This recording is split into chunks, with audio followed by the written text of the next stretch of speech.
Hello. Okay. അപ്പം ഇന്നലെ നമ്മൾ പറഞ്ഞു പാൻക്രിയാസിനകത്ത് ഐലറ്റ്സ് ഓഫ് ലാംഗർഹാൻസ് ആണ് എൻഡോക്രൈൻ പാർട്ട്. അതിനകത്ത് കുറച്ച് സെൽസ് ഉണ്ട്. ആൽഫ സെൽസ് ഗ്ലൂക്കാഗൺ പ്രൊഡ്യൂസ് ചെയ്യും, beta cells insulin, B cells somatostatin release ചെയ്യും, P cells pancreatic polypeptide release ചെയ്യും. പിന്നെ ടൈപ്പ് 1 ടൈപ്പ് 2 ഇത്രയെങ്കിലും ഓർത്തിരിക്കുക. Type 1 is insulin dependent diabetes ആണ്, ജുവനൈൽ ഓൺസെറ്റ് ആയിരിക്കും. Type 2 is insulin resistant diabetes, പിന്നെ അഡൾട്ട് ഓൺസെറ്റ് ആയിരിക്കും. ടൈപ്പ് 2 ആണ് ഏറ്റവും കോമൺ ആയിട്ട് കാണുന്ന ഡയബറ്റിസ്. പിന്നെ ടൈപ്പ് 1 ഇൻസുലിൻ പ്രൊഡക്ഷൻ കാണത്തില്ല due to destruction, autoimmune അല്ലെങ്കിൽ ടി സെൽ മീഡിയേറ്റഡ് ഡിസ്ട്രക്ഷൻ കാരണം ബീറ്റാ സെൽസിന്റെ ഇൻസുലിൻ പ്രൊഡക്ഷൻ കാണത്തില്ല, പക്ഷേ tissues will respond to insulin. whereas in type 2 ഡയബറ്റിസിൽ ഇൻസുലിൻ പ്രൊഡക്ഷൻ കാണും, പക്ഷേ tissues will not respond to insulin. അപ്പോൾ ടൈപ്പ് 1 മെയിൻ ആയിട്ട് നമ്മൾ കൊടുക്കുന്ന ട്രീറ്റ്മെന്റ് ഇൻസുലിൻ ആണ്, because insulin is deficient. Type 2 oral antidiabetics കൊടുക്കും, കമ്പൈൻഡ് വിത്ത് ഇൻസുലിൻ കൊടുക്കാം, അങ്ങനെയാണ് കൊടുക്കുന്നത്. ഓക്കെ. അപ്പം ഇത്രയാണ് ഓറൽ ആന്റി ഡയബറ്റിക് ഏജൻസ്. പേര് പറയാതെ ഇത് നമ്മൾ ഫാർമസിയിൽ പഠിച്ച കാര്യം തന്നെയാ. സോ ആദ്യത്തേത് ബൈഗ്വനൈറ്റ്സ്. Biguanides example metformin. കേൾക്കുന്നുണ്ടോ? ഹലോ, കേൾക്കാൻ പറ്റുന്നില്ലെങ്കിൽ പറയണേ.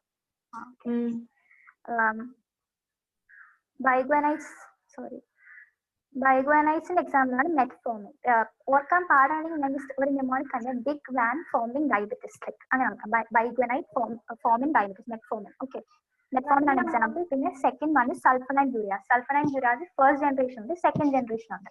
ഫസ്റ്റ് ജനറേഷൻ എക്സാമ്പിൾ ആണ് ക്ലോർപ്രോപ്പമൈഡും ടോൾബ്യൂട്ടമൈഡും. പിന്നെ സെക്കൻഡ് ജനറേഷൻ എല്ലാം ഗ്ലീ വെച്ച് തുടങ്ങുന്ന ഡ്രഗ്സ്, ഗ്ലിപ്റ്റിസൈഡ്, ഗ്ലിക്ലാസൈഡ്, ഗ്ലൈബൻഫ്ലമൈഡ്, ഗ്ലിമിപ്പെറൈഡ്. ഓക്കെ. പിന്നെ അടുത്താണ് ആൽഫ ഗ്ലൂക്കോസിഡേസ് ഇൻഹിബിറ്റേഴ്സ്. ആൽഫ ഗ്ലൂക്കോസിഡേസിന് എക്സാമ്പിൾ ആണ് അക്കാർബോസ്. ഇപ്പൊ നമ്മൾ പഠിച്ച പേരെല്ലാം കാണുന്നത് പഠിക്കണം. തയസോൾഡിൻ ഡയോൺസിന് പറയുന്ന വേറെ പേരാണ് ഗ്ലിറ്റസോൺസ് എന്നും പറയും, PPAR ഗാമ ആഗനിസ്റ്റ് എന്നും പറയും. ഓക്കെ, അത് എല്ലാം ഡീറ്റെയിൽ ആയിട്ട് പറയാം. Thiazolidine diones is also called glitazones. അപ്പോൾ അതിന്റെ എക്സാമ്പിൾ ആണ് റോസിഗ്ലിറ്റസോണും പയോഗ്ലിറ്റസോണും. ഓക്കെ. പിന്നെ DPP4 ഇൻഹിബിറ്റേഴ്സ് ഉണ്ട്, sitagliptin, saxagliptin, GLP-1 glucagon like peptide 1 receptor agonist ഉണ്ട്, എക്സിനാറ്റൈഡ്, അത് ഒരെണ്ണം ഓർത്ത് വെക്കുക. വേറെ കുറെ എക്സാമ്പിൾസ് ടെക്സ്റ്റ് കൊടുത്തിട്ടുണ്ട്, അറ്റ്ലീസ്റ്റ് 1 റിമെമ്പർ ചെയ്യുക. പിന്നെ sodium glucose like co transfer to 2 inhibitors, അവർക്ക് പറയുന്നത് ഗ്ലിഫ്ലോസിൻസ് എന്നും പറയും. അപ്പൊ അതിന്റെ എക്സാമ്പിൾസ് ആണ് ഡാപ്പാഗ്ലിഫ്ലോസിൻ, കാനാഗ്ലിഫ്ലോസിൻ, എംപാഗ്ലിഫ്ലോസിൻ. പിന്നെ മെഗ്ലിറ്റിനൈഡ് അനലോഗ്സ്, ഇത് സൾഫോണൈൽ യൂറിയാസിന്റെ അതേ സെയിം സാധനം തന്നെയാണ്. അതുകൊണ്ട് ടെക്സ്റ്റിൽ സെപ്പറേറ്റ് ഹെഡിങ് ആയിട്ടൊന്നും പറഞ്ഞിട്ടില്ല. ടെക്സ്റ്റിൽ ഈ ബാക്കിയെല്ലാം പറഞ്ഞിട്ടുണ്ട് ഹെഡിങ് ആയിട്ട്. Meglitinide, sulfonyl urea like drugs എന്നാണ് പറയുന്നത്. സെയിം മെക്കാനിസം തന്നെ. Meglitinide, repaglinide, nateglinide. Okay. Okay.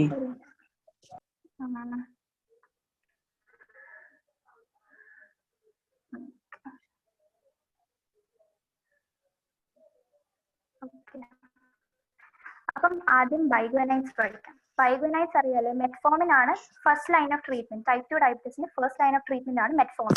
അതറിയാലോ. Metformin is only clinically use. Biguanide എന്ന് പറയുന്നത് മെറ്റ്ഫോമിൻ ആണ് first line treatment in type 2 diabetes. പിന്നെ ടൈപ്പ് 1 അത് യൂസ് ചെയ്യും. It can be used in type 1 as an adjunct to insulin therapy. Insulin തെറാപ്പിയുടെ കൂടെ വേണമെങ്കിലും use ചെയ്യാം, മീൻ ഒബീസ് പേഷ്യൻസിലൊക്കെ. കാരണം ടൈപ്പ് 1 മോസ്റ്റ് കോമൺ കോസ് എന്തുവാ നമ്മൾ പഠിച്ചില്ലേ ഇന്നലെ, ഒബീസിറ്റി ആണെന്ന്. അപ്പം അങ്ങനെയുള്ള പേഷ്യൻസിലും യൂസ് ചെയ്യാം, because metformin does not cause any weight gain. ഇതിന് വെയിറ്റ് ഗെയിനും ഉണ്ടാവത്തില്ല, ഹൈപ്പോഗ്ലൈസീമിയ ഉണ്ടാവത്തില്ല. അത് എന്തുകൊണ്ടാണെന്ന് പറയാം. അപ്പം ഇത് എങ്ങനെയാന്ന് വെച്ചാൽ it activates AMPK. AMP mediated protein kinase ആണ് തോന്നുന്നത്, സോറി മറന്നുപോയി. ഓക്കെ, AMPK ആക്ടിവേറ്റ് ചെയ്യും. അപ്പം AMPK ആക്ടിവേറ്റ് ചെയ്യുമ്പോൾ ഡിക്രീസ് ഗ്ലൂക്കോനിയോജനിക് ജീൻ എക്സ്പ്രഷൻ ഉണ്ടാകും, പിന്നെ ഇൻക്രീസ് ഗ്ലൂക്കോസ് അപ്ടേക്ക്. ഇതിന്റെ മെറ്റ്ഫോമിന്റെ മെയിൻ ആക്ഷൻ എന്ന് പറയുന്നത് ഗ്ലൂക്കോനിയോജനിസിനെ ഇൻഹിബിറ്റ് ചെയ്യാന്നുള്ളതാണ്. അത് ഓർത്ത് വെക്കണേ. മേജർ ആക്ഷൻ എന്ന് പറയുന്നത് ഇൻഹിബിഷൻ ഓഫ് ഗ്ലൂക്കോനിയോജനിസിസ്.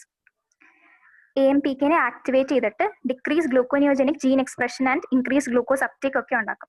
അങ്ങനെ there will be inhibition of gluconeogenesis. അതാണ് മേജർ ആക്ഷൻ ഓഫ് മെറ്റ്ഫോമിൻ. ഒന്നും ഓർത്തില്ലെങ്കിലും ഇത് ഓർത്തിരിക്കണം, ഇൻഹിബിറ്റ്സ് ഗ്ലൂക്കോനിയോജനിസിസ്. പിന്നെ വേറെ ആക്ഷൻസ് ഉണ്ട്, നമ്മൾ ഫാർമക്കോളജി പഠിച്ച ആ പടങ്ങായിട്ട് നമ്മൾ പഠിച്ച same diagram. Inhibits alimentary absorption of glucose, it stimulates peripheral utilisation.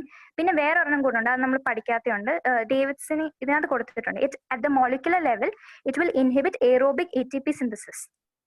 Okay, എന്ന് വെച്ചാൽ സാധാരണ ATP എങ്ങനെ പ്രൊഡ്യൂസ് ചെയ്യുന്നത്? ഗ്ലൂക്കോസ് ഗ്ലൈക്കോളിറ്റിക് പാത്വേ വഴി പൈറുവേറ്റ് ആവും. ഗ്ലൈക്കോളിസിസ് വഴി ഇറ്റ് ഫോംസ് പൈറുവേറ്റ്. ഇപ്പം ഓക്സിജൻ ഉണ്ടെങ്കിൽ അത് എന്താ മറ്റേ TCA സൈക്കിളിലൊക്കെ പോയിട്ട് 36 ATP ഉണ്ടാകും. ഓക്കെ, ഇപ്പം ഓക്സിജൻ ഇല്ലെങ്കിൽ എന്ത് വെച്ചും അനറോബിക് റെസ്പിറേഷൻ പാത്വേയിൽ പോയിട്ട് 4 ATP will be produce along with lactic acid. Okay, hello. അപ്പം മെറ്റ്ഫോമിൻ എന്ന് പറയുന്നത് it inhibits aerobic ATP synthesis. എന്ന് വെച്ചാൽ അപ്പൊ എന്ത് വെച്ചും അനറോബിക് ATP സിന്തസിസ് ആയിരിക്കും നടക്കുന്നത്, അല്ലേ? അപ്പം അനറോബിക് ATP സിന്തസിസിൽ only 4 ATP molecules are produced. അപ്പൊ എന്ത് പറ്റും, നമ്മുടെ ബോഡിയുടെ എനർജി റിക്വയർമെന്റ്സിനെ അത് മീറ്റ് ചെയ്യാൻ പറ്റുന്നില്ല. അപ്പം the body will utilise more glucose molecules and produce more ATP. അങ്ങനെ കൂടുതൽ ഗ്ലൂക്കോസ് യൂട്ടിലൈസേഷൻ കാരണം the blood glucose reduces. Okay, പിന്നെ inhibition of aerobic ATP synthesis കാരണം ADP ATP ആണെന്ന് തോന്നുന്നത്, AMP അല്ല ATP, ADP-ATP റേഷ്യോ കൂടും. അങ്ങനെ ADP ATP റേഷ്യോ കൂടുമ്പം AMPK വിൽ ഗെറ്റ് ആക്ടിവേറ്റഡ്. അങ്ങനെ AMPK കുറെ ആക്ഷൻസ് ഉണ്ട്, ഒരുപാട് ആക്ഷൻസ് ഉണ്ട്. ഗ്ലൂക്കോസ് മെറ്റബോളിസത്തിൽ അതിന്റെ ആക്ഷൻ ആണ് ഇൻക്രീസസ് ഗ്ലൂക്കോസ് അപ്ടേക്കും ഇൻഹിബിറ്റ്സ് ഗ്ലൂക്കോനിയോജെനസിസ്. അങ്ങനെ ഈ ആക്ഷൻസ് ഒക്കെ ഉണ്ടാകും. ഓക്കെ, പിന്നെ AMPKയുടെ കുറെ ആക്ഷൻസ്, ഇത് ഒരുപാട് ആക്ഷൻസ് ഉണ്ട് AMPKക്ക്.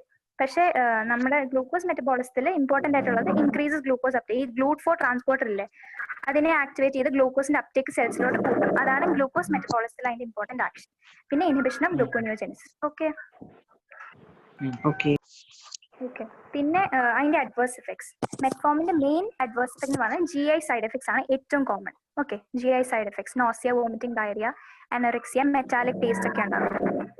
പിന്നെ ഓർത്തിരിക്കേണ്ട ഒരു ഇമ്പോർട്ടന്റ് കാര്യം, റെയർ ബട്ട് വെരി സീരിയസ് ആയിട്ടുള്ള ഒരു കോംപ്ലിക്കേഷൻ ആണ്, അഡ്വേഴ്സ് എഫക്ട് ആണ് ലാക്ടിക് അസിഡോസിസ്. ഓക്കെ, ഒരു കാര്യം നമ്മൾ പറഞ്ഞു നേരത്തെ, ഈ it inhibits aerobic ATP synthesis. അങ്ങനെ അനറോബിക് റെസ്പിറേറ്ററി പാത്വേ വഴിയും ലാക്ടിക് ആസിഡ് ഉണ്ടായി. അങ്ങനെ the patient has increase risk for lactic acidosis. വേറൊരു കാര്യമുണ്ട്, ഇത് ഓർത്തേക്കാം, 2 points. Metformin is not metabolized inside the body. Okay, it is exchanged completely, excreted and unchanged in the urine. 100% renal clearance. Okay, it is not metabolized in the body and it is excreted unchanged in urine. Okay, metformin. അതുകൊണ്ട് തന്നെ in a patient with renal failure ഉണ്ടാകുമ്പോൾ എന്ത് പറ്റും, the patient will be unable to excrete metformin. അല്ലേ? Hello, മനസ്സിലാവുന്നില്ലേ പറയണേ? Patient is unable to excrete metformin. അതുകൊണ്ട് ബ്ലഡിൽ മെറ്റ്ഫോമിന്റെ level ഭയങ്കരമായിട്ട് കൂടും. മെറ്റ്ഫോമിന്റെ ആക്ഷൻ എന്തുവാ? ഇറ്റ് ഇൻഹിബിറ്റ്സ് ഹെപ്പാറ്റിക് ഗ്ലൂക്കോനിയോജെനസിസ് അല്ലേ? അപ്പം ഹെപ്പാറ്റിക് ഗ്ലൂക്കോനിയോജെനസിസ് നടക്കത്തില്ലല്ലോ. ഗ്ലൂക്കോനിയോജെനസിന്റെ സബ്സ്ട്രേറ്റ്സ് ആണ് ലാക്ടേറ്റ്, അലനൈൻ, ഗ്ലിസറോൾ ഒക്കെ.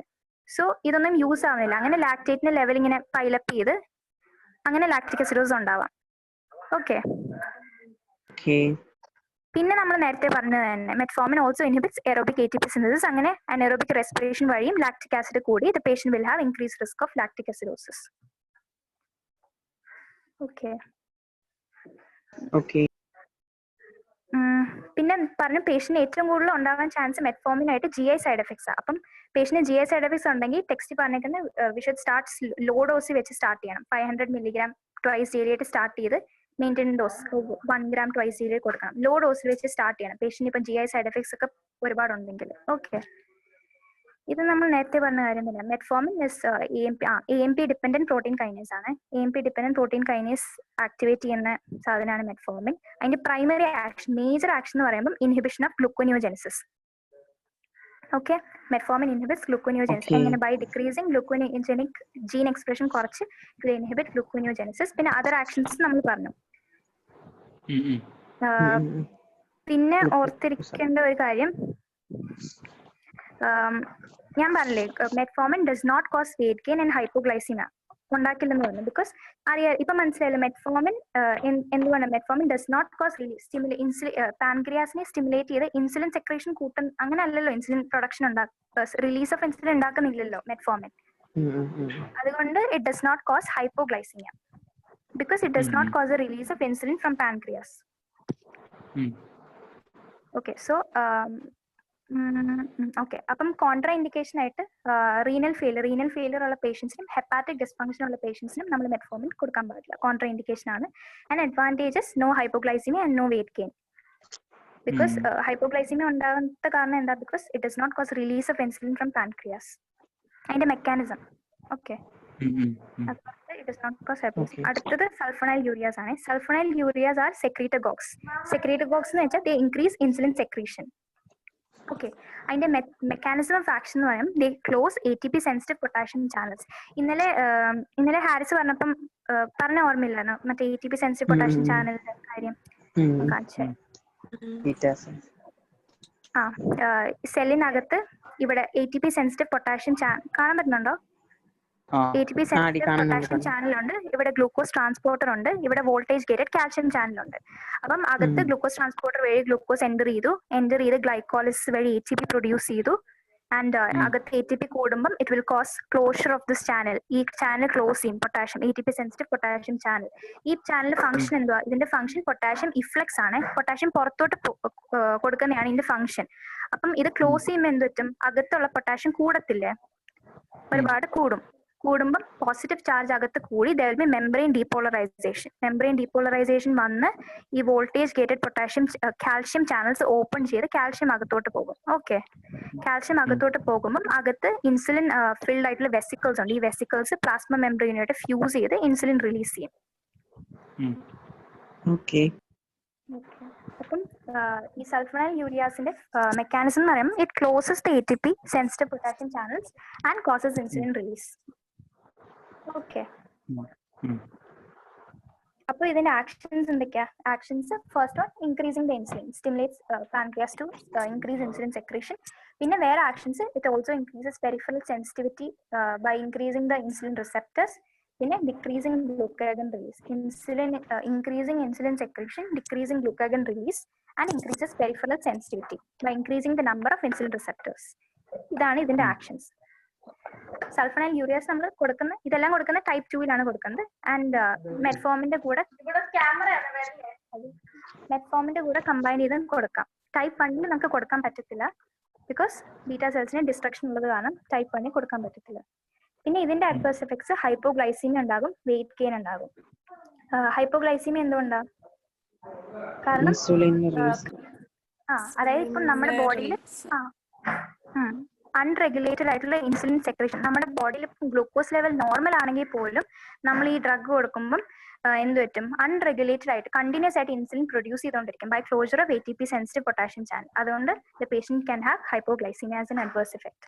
ഓക്കെ, അത്രേ ഉള്ളൂ. പിന്നെ ഇത് താരയിൽ ഞാൻ കണ്ട tolbutamide is the sulfonyl urea which is least likely to produce hypoglycaemia. Sulfonyl ureas drugs ഏതൊക്കെയാ പറഞ്ഞത്? നമ്മൾ ഫസ്റ്റ് ജനറേഷൻ പറഞ്ഞു, സെക്കൻഡ് ജനറേഷൻ. ഫസ്റ്റ് ജനറേഷൻ ഉള്ളതാണ് ടോൾബ്യൂട്ടമൈഡും ഫ്ലോർപ്രോപ്പമൈഡും.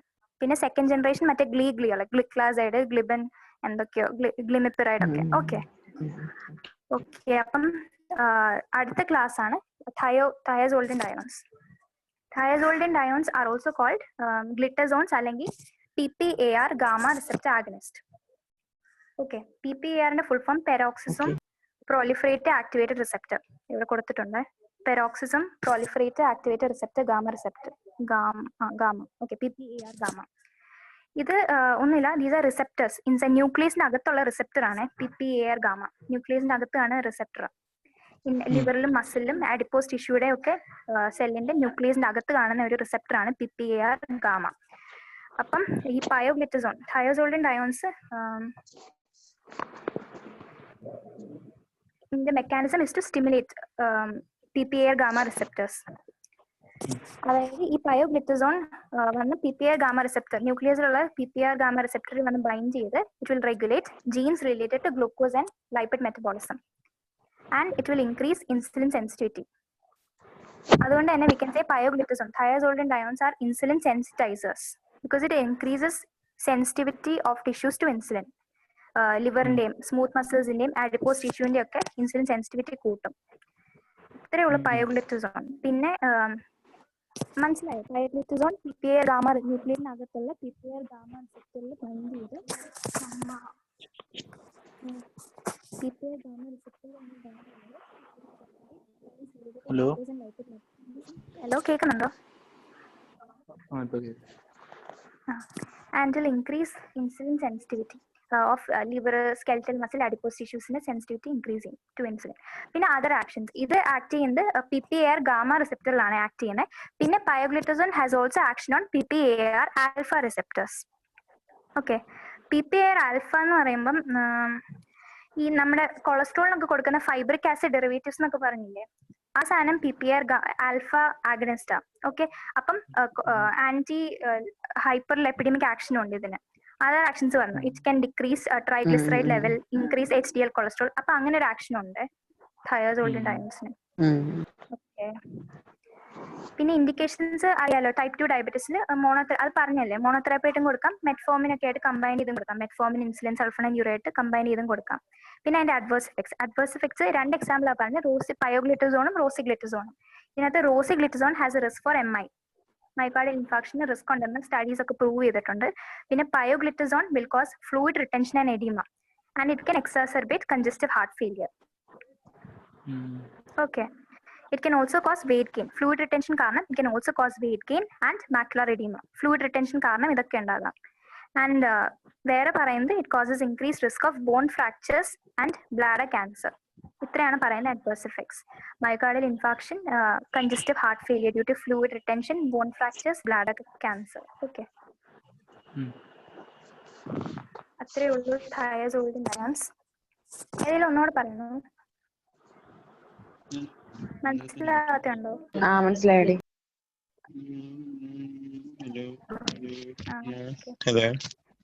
ഹലോ, കേൾക്കുന്നില്ല? അല്ല, എന്തെങ്കിലും ഒന്നുമില്ല. അടുത്തത് ഇൻക്രിറ്റിൻ ബേസ്ഡ് തെറാപ്പീസ് ആണ്. ഞാൻ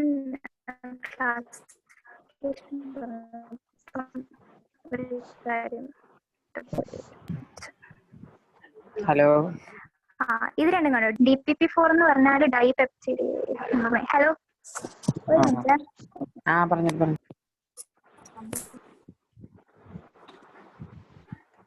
ഹലോ, കേൾക്കാം. കേൾക്കുന്നില്ലെങ്കിൽ പറയണേ, ഹെഡ്ഫോൺസ് ചീത്തയായിരിക്കും. ഓക്കെ, അപ്പം DPP-4 ഇൻഹിബിറ്റേഴ്സും GLP-1 റിസപ്റ്റർ ആഗണിസ്റ്റ് രണ്ടിനെയും കൂടെ രണ്ടും ഒരു ഹെഡിങ്ങിലാണ് ടെക്സ്റ്റ് കൊടുത്തത്. ഇൻക്രിറ്റിൻ ബേസ്ഡ് തെറാപ്പീസ് എന്ന് പറഞ്ഞിട്ട്.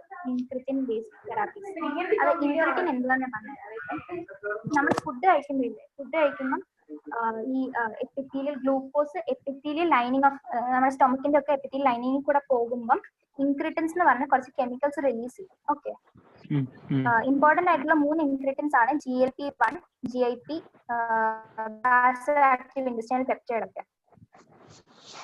GLP ഗ്ലൂക്കഗൺ ലൈക്ക് പെപ്റ്റൈഡ് 1 ആണ്. അപ്പം ഇതൊക്കെയാണ് ഇമ്പോർട്ടന്റ് ആയിട്ടുള്ള ഇൻക്രിറ്റൻസ്. അപ്പം നമുക്ക് ഇവിടെ ആവശ്യമുള്ളത് ഈ സാധനം GLP-1. ഇൻക്രിറ്റിന്റെ ഫംഗ്ഷൻ എന്താണെന്ന് വെച്ചാൽ പേരിൽ തന്നെ ഉണ്ട്, increasing insulin. It helps in increasing insulin secretion. Okay, by stimulating the pancreas. അതാണ് അതിന്റെ ഫംഗ്ഷൻ. അപ്പം DPP ഡൈപെപ്റ്റിഡൈൽ പെപ്റ്റിഡേസ് ആണ്. Dipeptidyl peptidase 4 inhibitor. Okay, full form. Okay, അപ്പം നമ്മൾ ഫുഡ് കഴിച്ചു കഴിയുമ്പോൾ ഈ ഫുഡ് ഗ്ലൂക്കോസ് സ്മോൾ ഇൻറ്റെസ്റ്റൈനിന്റെ ലൈനിങ്ങിൽ കൂടെ പോകുമ്പോൾ it will release certain chemicals called incretins. ഇവിടെ GLP-1. ഓക്കെ, ഈ ഇൻക്രിറ്റിനെ ഡീഗ്രേഡ് ചെയ്യുന്ന സാധനമാണ് DPP-4 ഡൈപെപ്റ്റൈൽ പെപ്റ്റിഡേസ്. നമ്മൾ പറഞ്ഞില്ലേ? മനസ്സിലാവുന്നില്ലേ? ഒരു മിനിറ്റ്. ഇൻക്രിറ്റിൻ ബേസ്ഡ് തെറാപ്പി എന്ന് പറയുമ്പോൾ 2 സാധനമുണ്ട്, DPP-4 ഇൻഹിബിറ്റേഴ്സും ഉണ്ട്, GLP-1 റിസപ്റ്റർ ആഗണിസ്റ്റും ഉണ്ട്. ഓക്കെ, അപ്പം ഫുഡ് പാസ് ചെയ്യുമ്പോൾ ഗ്ലൂക്കോസ് പാസ് ചെയ്യുമ്പോൾ എപ്പിത്തീലിയൽ സെൽസ് സ്റ്റിമുലേറ്റ് റിലീസ് ചെയ്യുന്ന കെമിക്കലാണ് ഇൻക്രിറ്റിൻ. GLP-1 റിലീസ് ചെയ്യും. ആ GLP-1നെ ഡിഗ്രേഡ് ചെയ്യുന്ന സാധനമാണ് DPP-4. മനസ്സിലായോ? ഓക്കെ, അപ്പൊ ഈ GLP-1 നമ്മുടെ പാൻക്രിയാസിൽ ആക്ട് ചെയ്യും, സ്റ്റൊമക്കിൽ ആക്ട് ചെയ്യും, ഹൈപ്പോതലാമസിലും ഒക്കെ ആക്ട് ചെയ്യും. In the pancreas it acts to increase insulin secretion. Insulin secretion കൂട്ടും. സ്റ്റൊമക്കിൽ ആക്ട് ചെയ്ത് it will delay gastric emptying. അപ്പം പേഷ്യന്റിന് ഒരു ഫീലിംഗ് ഓഫ് ഫുൾനെസ് ഒക്കെ ഉണ്ടാവും. സെറ്റ് ആയിട്ട് വിശപ്പൊന്നും അത്ര ഉണ്ടാവത്തില്ല. ഗ്യാസ്ട്രിക് എംപ്റ്റിങ് ഡിലേഡ് ആയതുകൊണ്ട്. പിന്നെ ഹൈപ്പോതലാമസിൽ ആക്ട് ചെയ്യും. എന്നിട്ട് പേഷ്യന്റ് അപ്പറ്റൈറ്റ് ഒക്കെ കുറയ്ക്കും. ഹൈപ്പോതലാമസിൽ ആക്ട് ചെയ്ത് ഡിക്രീസ് അപ്പറ്റൈറ്റ്. പിന്നെ it has also action of protecting beta cells from damage. Okay,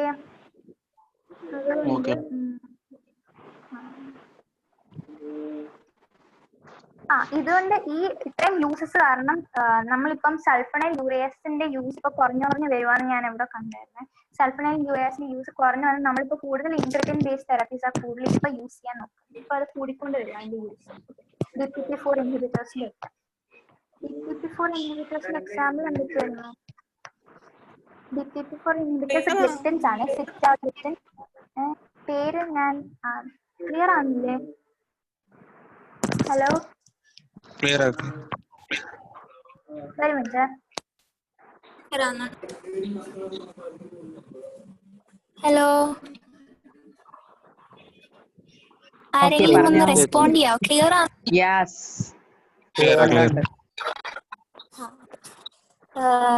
അപ്പം ഇപ്പം സൾഫണൈൽ യൂറിയാസിന്റെ യൂസ് കുറഞ്ഞിട്ട് നമ്മളിപ്പോ കൂടുതലും DPP-4 ഇൻഹിബിറ്റേഴ്സ് യൂസ് ചെയ്യാൻ തുടങ്ങുക. DPP-4ന്റെ എക്സാമ്പിൾ ഏതൊക്കെയായിരുന്നു? സിറ്റാഗ്ലിപ്റ്റിനും സാക്സാഗ്ലിപ്റ്റിനും ഒക്കെയാണ് അതിന്റെ എക്സാമ്പിൾസ്.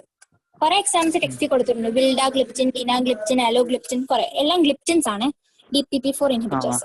ഓക്കെ, ഇനി ഇതിന്റെ അഡ്വേഴ്സ് ഇഫക്ട് എന്ന് പറയുന്നത് പാൻക്രിയാറ്റൈറ്റിസ് ആണ്. കാരണം നമ്മൾ പറഞ്ഞു അതിന്റെ ഫംഗ്ഷൻ എന്തുവാ? ഇതിന്റെ GLP-1 and it will stimulate pancreas and increase insulin secretion. അപ്പം chronic stimulation of pancreas കാരണം will have pancreatitis. അതൊരു അഡ്വേഴ്സ് ഇഫക്റ്റ് ആണ്. ഓക്കെ, പിന്നെ സാക്സന്റെ ഒരു അഡ്വേഴ്സ് ഇഫക്റ്റ് പറയുന്നത് heart failure, increase risk of heart failure ഉണ്ടാകും പേഷ്യന്റ്. പിന്നെ ഒരു കാര്യം, അതിന്റെ ഒരു അഡ്വാൻറ്റേജ് എന്ന് പറയുന്നത് നമ്മളിപ്പം ഫുഡ് കഴിക്കാതെയും ഈ DPP-4 ഇൻഹിബിറ്റേഴ്സ് എടുത്താലും patient will not have hypoglycaemia. എന്തുകൊണ്ടാ?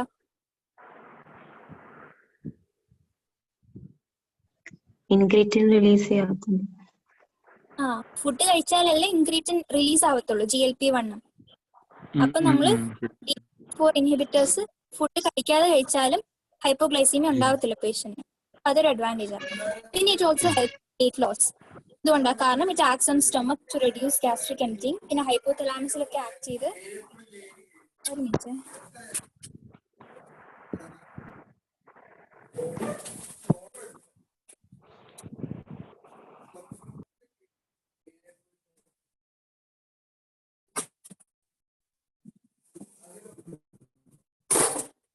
ഹലോ ഹലോ, പറഞ്ഞു.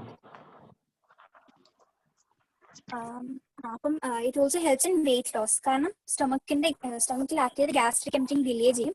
പിന്നെ ഹൈപ്പോതലാമസിൽ ആക്ട് ചെയ്ത് ഇറ്റ് ഓൾസോ ഡിക്രീസ് അപ്പറ്റൈറ്റ്. അപ്പം വെയിറ്റ് ലോസിനെ ഹെൽപ്പ് ചെയ്യും ഇൻ ടൈപ്പ് 2 ഡയബറ്റിസ്. പിന്നെ അടുത്തത് ലാസ്റ്റ് SGLT2 ഇൻഹിബിറ്റേഴ്സ് ആണ്. Sodium glucose co transporter inhibitors. അപ്പം mechanism of action, it inhibit sodium glucose linked co transporter in the proximal convoluted ട്യൂബ്യൂളിൽ. അപ്പം PCT-ലാണ് most of the glucose absorb ആവുന്നത്. Glucose is actively reabsorb along with sodium.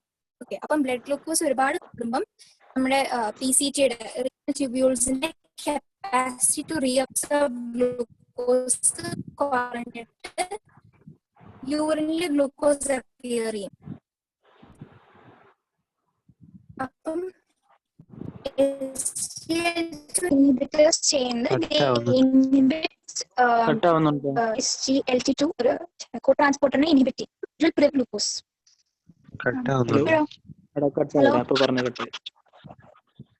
Okay, ഒന്നുകൂടി പറയാം. അപ്പം SGLT2 ഇൻഹിബിറ്റേഴ്സിന്റെ mechanism, it inhibits SGLT2 co ട്രാൻസ്പോർട്ടറിനെ inhibit ചെയ്യും. Sodium glucose co transporter 2. അപ്പം ഇതിന്റെ ഫംഗ്ഷൻ എന്താണെന്ന് മനസ്സിലല്ലോ. SGLT2 റീഅബ്സോർപ്ഷൻ ഗ്ലൂക്കോസ് ആണ് അതിന്റെ ഫംഗ്ഷൻ അലോങ് വിത്ത് സോഡിയം. അത് ഇൻഹിബിറ്റ് ചെയ്യുമ്പോൾ ഇറ്റ് വിൽ പ്രിവെന്റ്. കട്ടാവുന്നോ? ഇല്ലടി, പറഞ്ഞു. ഓക്കെ, അപ്പം ഇൻഹിബിറ്റ് ചെയ്യുമ്പോൾ it will prevent the reabsorption of glucose. ഗ്ലൂക്കോസിന്റെ റീഅബ്സോർപ്ഷൻ കുറഞ്ഞ എന്ത് വരും? ഗ്ലൂക്കോസ് കൂടുതൽ എന്താ യൂറിൻ ചെയ്യത്തില്ലേ? Okay, so glucose excrete in urine. അങ്ങനെ ബ്ലഡ് ഗ്ലൂക്കോസ് കുറയും. ഇതാണ് ഇതിന്റെ ആക്ഷൻ. അപ്പൊ ഇതിന്റെ സൈഡ് എഫക്ട്സ് എന്തൊക്കെയാ? യൂറിയ, പിന്നെ എന്താ യൂറിനിൽ ഒരുപാട് ഗ്ലൂക്കോസ് ഗുഡ് എൻവയൺമെന്റ് മൈക്രോ ഓർഗാനിസത്തിനൊക്കെ നല്ല എൻവയൺമെന്റ്. അതുകൊണ്ട് UTI risk of urinary tract infection, fungal infections like candida. പിന്നെ weight loss due to osmotic diuresis. കുറെ വെള്ളം പോത്തില്ലേ, lots of water is loss through urine, അതുകൊണ്ട് വെയിറ്റ് ലോസ്. പിന്നെ frequent urination, dehydration, decrease BP. പിന്നെ text പറയുന്നുണ്ട് diabetic ketoacidosis is also a rare complication. Okay, പിന്നെ ഒരു സാധനം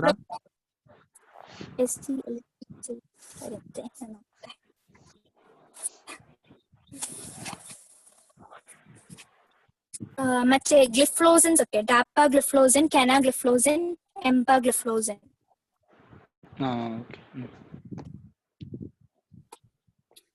പിന്നെ ടെക്സ്റ്റിൽ ഒരെണ്ണം കൂടെ പറയുന്നത് ആൽഫ ഗ്ലൂക്കോസിഡേസ് ഇൻഹിബിറ്റർ. അതിന്റെ എക്സാമ്പിൾ എന്തുവാ നമ്മൾ പഠിച്ച ഫാർമക്കോളജി?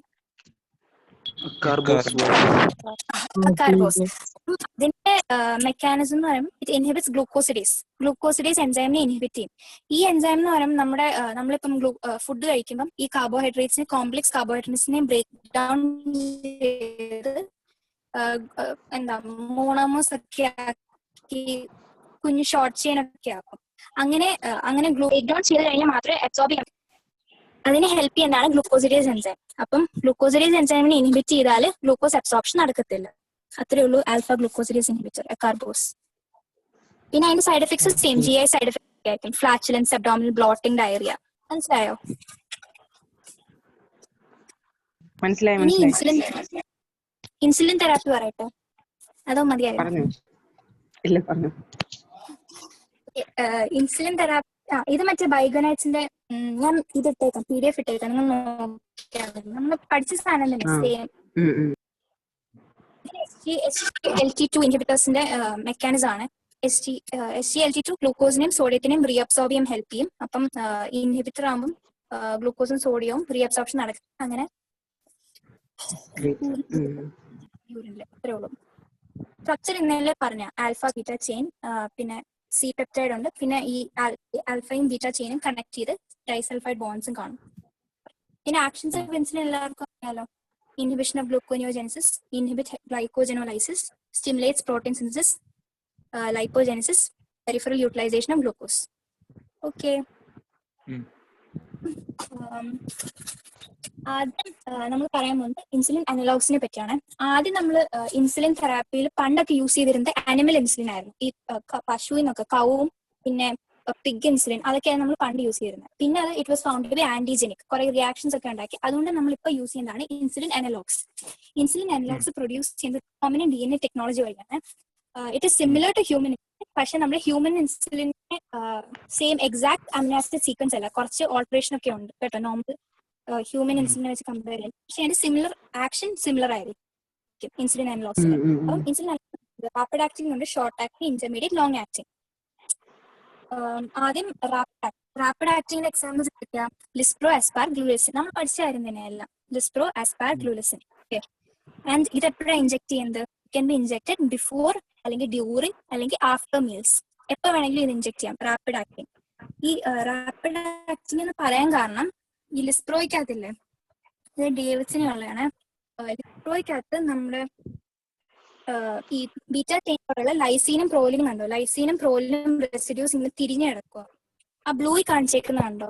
നോർമൽ ഹ്യൂമൻ ഇൻസുലിൻ ഉള്ളതിനെ റിവേഴ്സ് ആയിരിക്കും ലൈസിനും പ്രോലിനും. അത് ഷ്യൂസിൽ നമ്മൾ ഇൻജെക്ട് ചെയ്യുമ്പോൾ അത്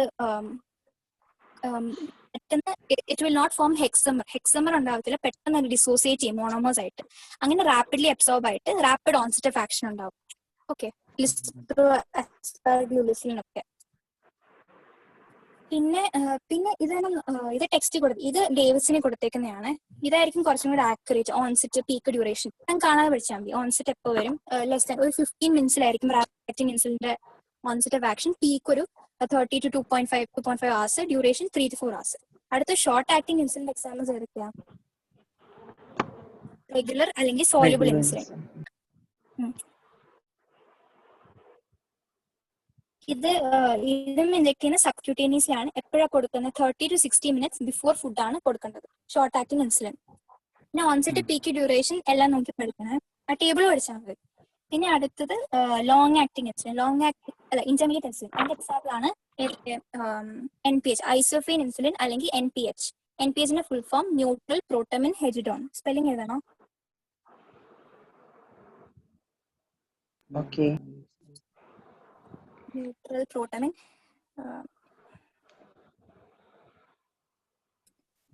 ഇതിനകത്ത് സിങ്കും പ്രോട്ടമിനും കൂടെ ആഡ് ചെയ്തിട്ടുണ്ട്. ഐസോഫൈൻ ഇൻസുലിനകത്ത് സിങ്കും പ്രോട്ടമിനും കൂടെ നമ്മൾ ആഡ് ചെയ്യും നോർമൽ ഇൻസുലിനിലോട്ട്. അങ്ങനെ it will prolong the duration of action. അതാണ് ഇന്റർമീഡിയറ്റ് ആക്ടിങ് ഇൻസുലിൻ. പിന്നെ അടുത്തത് ലോങ് ആക്ടിങ് ഇൻസുലിൻ എക്സാമ്പിളാണ് ഗ്ലാർജിൻ, ഡെക്സിമർ ഒക്കെ. ഗ്ലാർജിനിലും ഡെക്സിമറിലും ഇതാണ് ഇവിടെ അഡീഷണൽ ആൽഫ ചെയിനിൽ asparagine is replace by glycine and beta ചെയിനകത്ത് ഈ ടെർമിനൽ എൻഡിൽ 2 ആർജിനും കൂടെ ആഡ് ചെയ്യും ഈ ഗ്ലാർജിനകത്ത്. അങ്ങനെ ആഡ് ചെയ്യുമ്പം ഇറ്റ് വിൽ ഭയങ്കര സ്ലോ ആയിട്ടായിരിക്കും ഡിസോസിയേഷൻ നടക്കുന്നത്. ഇറ്റ് വിൽ ഫോം മൾട്ടിപ്പിൾ ഹെക്സമേഴ്സ് എന്നാണ് പറയുന്നത്. ഗ്ലാർജിനകത്ത് ആൽഫ ചെയിനിന്റെ അവിടെ asparagine is replaced by glycine. പിന്നെ ഈ C ടെർമിനലിന്റെ അവിടെ there are 2 additional arginine residues കൂടെ വരും ബീറ്റ ചെയിനിലോട്ട് ആഡ് ചെയ്യും. അപ്പം അതുകൊണ്ട് they will form multiple hexamers. Subcutaneously inject ചെയ്യുമ്പോൾ മൾട്ടിപ്പിൾ ഹെക്സമേഴ്സ് ഫോം ചെയ്യും. അതുകൊണ്ട് ഭയങ്കര സ്ലോ ആയിട്ട് ഡിസോസിയേഷൻ നടക്കത്തുള്ളൂ. അതുകൊണ്ടാണ് ഇതിനെ ലോങ് ആക്ടിങ് ഇൻസുലിൻ എന്ന് പറയുന്നത്. ഓക്കെ, ഗ്ലാർജിനും ഡെക്സിമറും അത്രേ ഉള്ളൂ. പിന്നെ അപ്പൊ നമ്മൾ അനലോഗ്സ് പറഞ്ഞു. പിന്നെ അടുത്തത് ഫോർമുലേഷൻസ് ആണ്. മെയിൻലി നമ്മൾ കൊടുക്കുന്ന 100 IU per ml ആയിട്ടാണ്. is a standard formulation. 100 IU per ml ആണ് സ്റ്റാൻഡേർഡ് ഫോർമുലേഷൻ. പക്ഷെ ചില patients will require high insulin. 100 IU per ml ആണ് സ്റ്റാൻഡേർഡ് ഫോർമുലേഷൻ ഇൻസുലിന്റെ. ഓക്കെ, പക്ഷെ ചില patients will require high insulin concentrations ചിലർക്ക് ആവശ്യം വരില്ലേ. അതുകൊണ്ട് there are other formulation like 200 ആയിട്ട് 300, 500 IU per ml അവൈലബിൾ ആണ്. എന്ന് വെച്ചാൽ 200 എന്ന് വെച്ചാൽ സ്റ്റാൻഡേർഡ് ഇൻസുലിനെക്കാട്ടിലും 2 times കോൺസെൻട്രേറ്റഡ് ആയിരിക്കും. ഇത് 3 times കോൺസെൻട്രേറ്റഡ്, ഇത് 5 times concentrated compared to standard insulin. അത്രേ ഉള്ളൂ. ടേബിൾ പഠിക്കുക. ഫോർമുലേഷൻസ് 100 IU ആണ് സ്റ്റാൻഡേർഡ്, പിന്നെ 200, 300, 500 ഉണ്ട്. പിന്നെ റൂട്ട് നമ്മൾ എങ്ങനെ കൊടുക്കുന്നത് എല്ലാവർക്കും സബ്ക്യൂട്ടേനിയസ് ആയിട്ടാണ് കൊടുക്കുന്നത്. സബ്ക്യൂട്ടേനിയസ് ഫാറ്റിലോട്ടാണ് കൊടുക്കുന്നത്. 90 ഡിഗ്രി ആയിരിക്കണം ഇൻജെക്ട് ചെയ്യുന്നത്. ഇതുപോലെ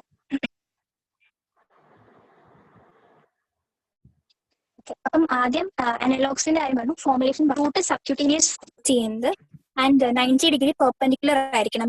needle should be 90 degree perpendicular to the skin. Okay, ഇപ്പൊ നമ്മൾ കുറച്ച് ഡീപ്പായിട്ട് ഇതാക്കി എന്ത് പറ്റും, സബ്ക്യൂട്ടേനിയസ് ഫാറ്റ് അല്ലെങ്കിൽ മസിലോട്ട് വന്നാല് പെട്ടെന്ന് ബ്ലഡ് സ്ട്രീമിലോട്ട് ഇൻസുലിൻ പോയിട്ട് അങ്ങനെ പേഷ്യന്റിന് പെട്ടെന്ന് ഹൈപ്പോഗ്ലൈസീമിയ അടിക്കാൻ ചാൻസ് ഇല്ലേ. അതുകൊണ്ടാണ് നമ്മൾ സബ്ക്യൂട്ടേനിയസ് ഫാറ്റ് മെയിൻലി ഇൻജെക്ട് ചെയ്യേണ്ടത്. പിന്നെ ഈ ചില പേഷ്യൻസ് ലൈക്ക് ചിൽഡ്രൻ, കുഞ്ഞുങ്ങളിൽ അല്ലെങ്കിൽ അഡൾട്ട്സ്, വെരി തിൻ ആയിട്ടുള്ള അഡൾട്ട്സിലൊക്കെ 45 ഡിഗ്രി ഇൻക്ലിനേഷനിൽ നമുക്ക് കൊടുക്കാം. അടുത്തത് ഏരിയാസ്, ഇത് റൂട്ട് ഓഫ് ഇൻജെക്ഷൻ. പിന്നെ സൈറ്റ്സ് ഓഫ് ഇൻജെക്ഷൻ ആണ് അടുത്തത്. സൈറ്റ്സ് മോസ്റ്റ് പ്രിഫേർഡ് സൈറ്റ് എന്ന് പറയുന്നത് abdominal wall. Okay, most preferred site of injection എന്ന് പറയുന്നത് അബ്ഡോമിനൽ വോൾ ആണ്. അബ്ഡോമിനൽ വോൾ എന്ന് പറയുന്നത് 2 centimeters around the umbilicus. ഒരു band like a band, circular band പോലെ അറൌണ്ട് ദി അംബിലിക്കസ്. അതാണ് most common most preferred site. കണ്ടോ?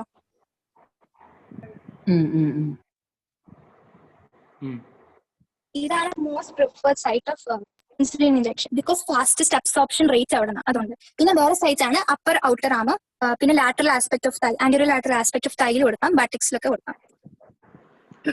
പിന്നെ ഡോസം ഓഫ് ഹാൻഡിൽ കൊടുക്കാൻ പറ്റത്തില്ല എന്ന് ഓർത്ത് വെച്ചാൽ MCQ ആയിട്ട് വല്ലതും ചോദിച്ചു.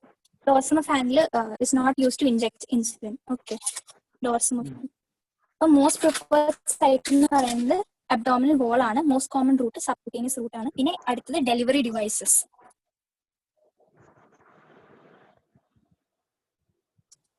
അടുത്ത ലിങ്ക് എടുക്കാം, ഇതിപ്പോ തീരും. ഓക്കെ.